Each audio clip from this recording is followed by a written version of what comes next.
Good morning, children. How are you all? I know that you are all doing well. Okay. Now I can see that all of the children today, you are all looking beautiful. Okay. All the boys and girls, all of you are looking very beautiful today. I know that you feel happy when I say like this, isn't it? All of us feel happy when someone says that, oh, today you are looking very beautiful. Isn't it, children? Now, today we will learn another aspect of being beautiful. Okay, another aspect of being beautiful. So, today we are going to learn a chapter from your moral science textbook. Okay, I know that you have your moral science textbook. So, today we are going to learn a chapter from your moral science textbook. Chapter 1, I am beautiful. I am beautiful. Okay. So there is a short story given at the beginning of the lesson. Okay. Let us read the chapter. Let us read the lesson. Arun lives in a beautiful countryside. There is a giant banyan tree near his house. Beautiful birds nest in them. There is a lovely pond with fragrant water lilies and plenty of colorful fish. There are variety of other wild flowers growing near the pond.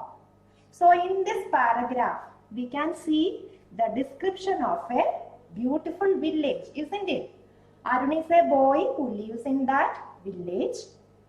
Then there is a beautiful pond near his house with plenty of water lilies and colorful fish. Then there is a large banyan tree near his house in which beautiful birds are there. So here all these are the descriptions of a beautiful village in which the boy Arun lives. Okay.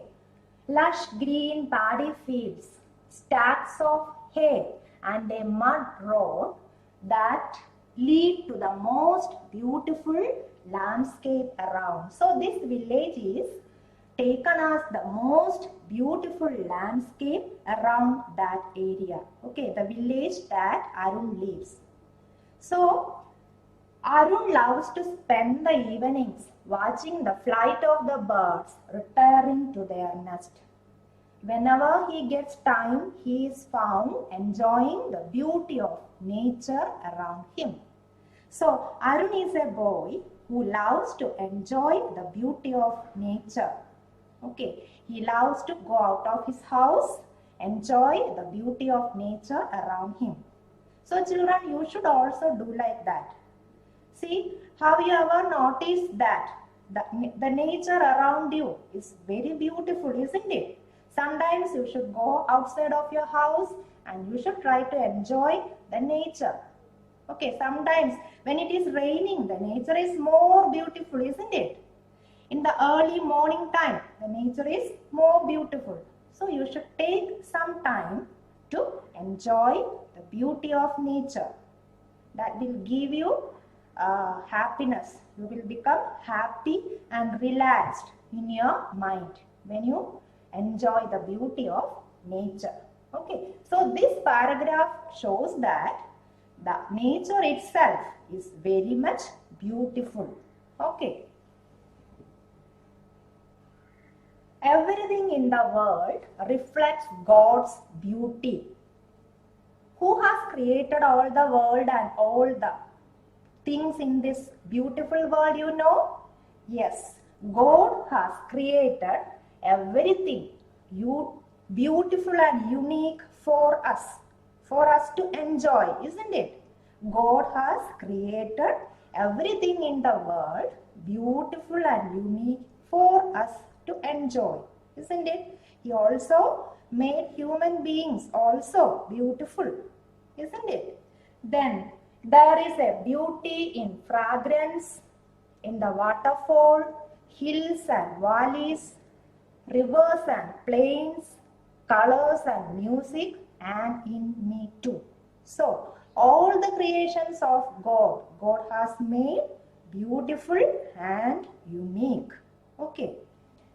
To show my gratitude to God, I always take care of my beauty. So, how can you be thankful to God for creating this beautiful nature for us? By taking care of the nature around you, by preserving the nature and taking care of your own beauty. Okay. Now, in these two paragraphs, we were learning about the beauty of nature. Okay. So, sometimes beauty is much more than what we see. That is the one thing we are going to learn here. Sometimes beauty is much more than what we see. See, beauty is not at all that which we see in our eyes.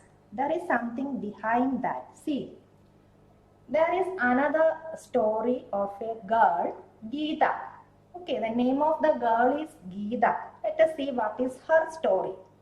Geeta was asked by her teacher to collect and arrange the plants and seedlings which her classmate had brought to make a school garden. Okay, so Geeta's teacher asked Geeta to arrange the plants that her classmates had brought to make the school garden. And Geeta find it very difficult to arrange the plants because the number of plants were much. So she find it hard to do it by herself. But someone came to help her. Who is that?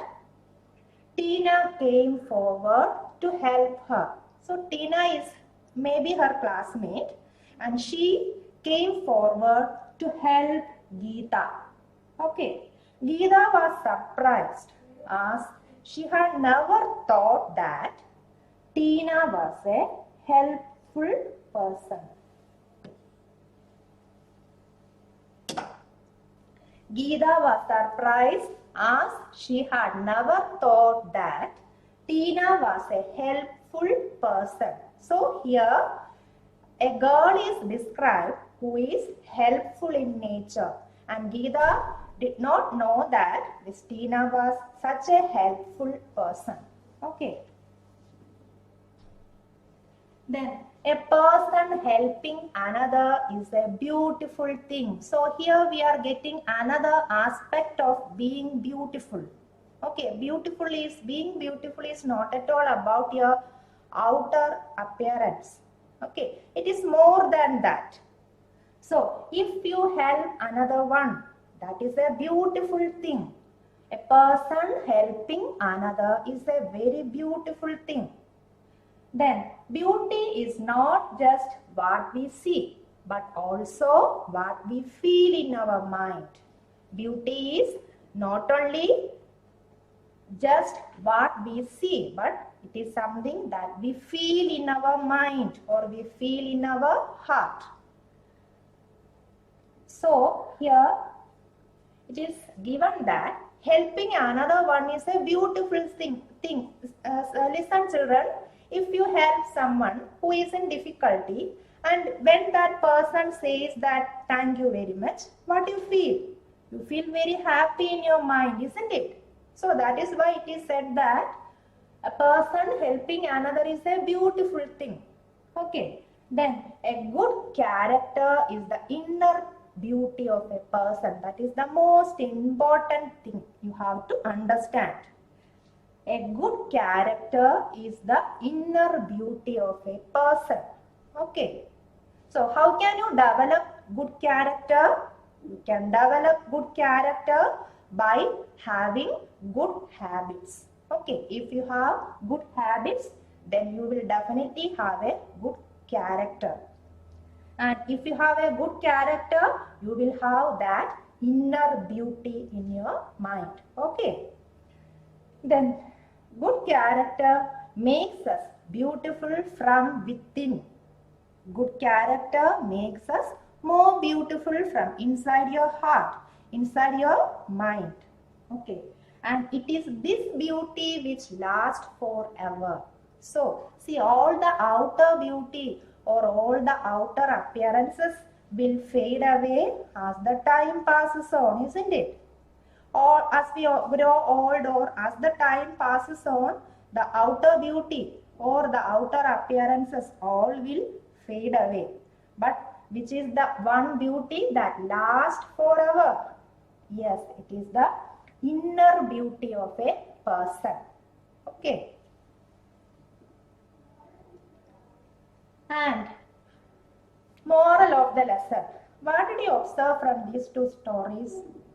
First thing is, the real beauty of mankind lies in our minds. The real beauty is not at all completely about your facial beauty or your dress or anything, but it is more about the inner beauty. Okay, if you are beautiful in your mind, that will definitely reflect on your face. Okay, so the real beauty of a mankind lies in our minds. So what can you do to become more beautiful? All of you want to be more beautiful, isn't it? Beautiful girls and handsome boys. So how can you become more beautiful in your mind? See, when you have a good character, you will become more beautiful in your mind. Then, when you help others, you will become more beautiful. See, when you see someone help, suppose an old man is trying to cross a busy road. He is finding it very difficult. Then a young man is coming to help him. When you see all this, what you feel in your mind? You feel a happiness in your mind, isn't it? And that gives an inner beauty to your mind. So, when you help others, you will become more beautiful. When you do good for others, you will become more beautiful. When you are kind to others, you become more beautiful. And when you do the right thing, even when no one is looking, when you do the right thing, even when there is no one to supervise you, you become more beautiful. That is the moral of the lesson. So beauty is not only about the outer appearances. Okay. There is the real beauty of human beings lies in our minds. Oh, so all of us want to be more beautiful, isn't it? So how can we how can we become more beautiful? By having a good character, by having good habits, by helping others, by doing good to others, and by being kind to others. You can become more beautiful. Okay, so dear children, let us all try to be more beautiful in your minds. Okay, thank you.